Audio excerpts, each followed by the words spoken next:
Hi, I'm Kendra, and today I'm going to be chatting to you about safer bed sharing practices. I'm a mom of two myself, and I bed shared with them for 6 months, so I have some lived experience with this topic. For today's video, I'm going to be going over the current guidelines for bed sharing, some things to avoid, and then also a demonstration with my own baby. The guidelines that I followed and that I'm going to be speaking about today are set out by Perinatal Services BC, and they're aimed at reducing the risk of accidental infant suffocation. Okay, so here are some helpful guidelines should your family choose to bed share.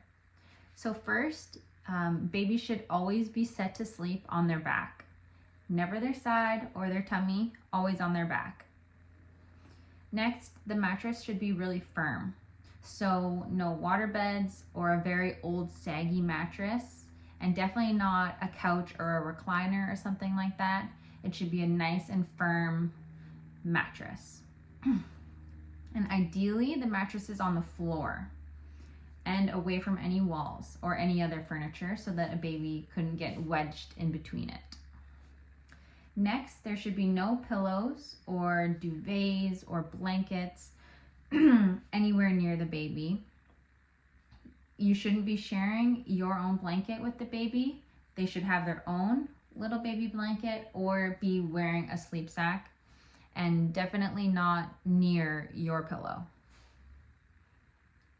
Next, position wise, they shouldn't be in between two adults. They should be on the outside.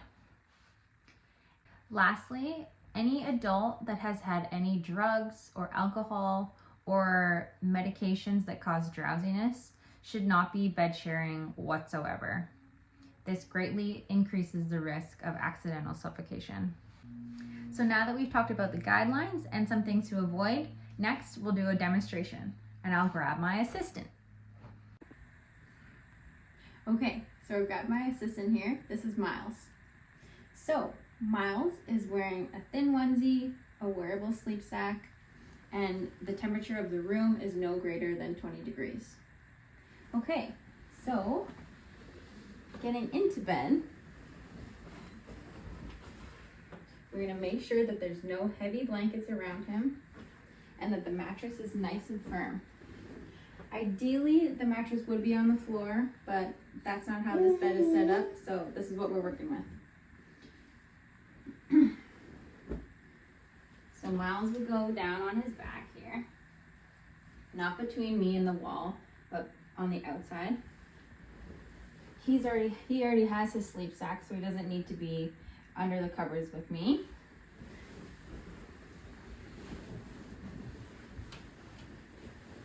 And there should be no pillows around his head.